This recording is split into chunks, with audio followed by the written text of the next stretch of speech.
Assalamualaikum. My today's lecture is about difference between structuralism and poststructuralism. Let me define what is the difference between both. Ferdinand de Saussure was the father of structuralism, while Jacques Derrida was the father of poststructuralism. Structuralism and poststructuralism, both theories has French origin.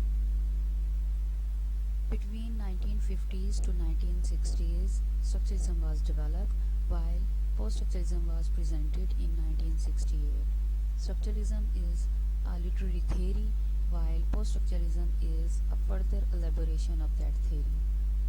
In structuralism, Ferdinand de Saussure told us that a word has fixed meanings, while in poststructuralism, Jacques Derrida told us that a word has more than one meaning.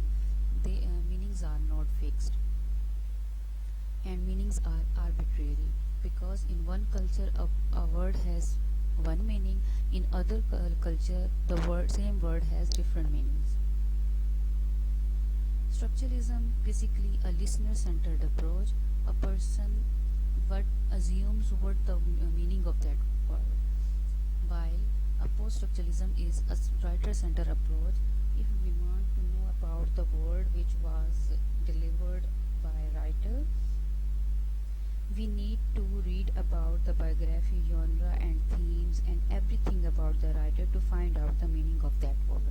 This is basically the difference between both structuralism and post-structuralism, and thank you so much for watching this video.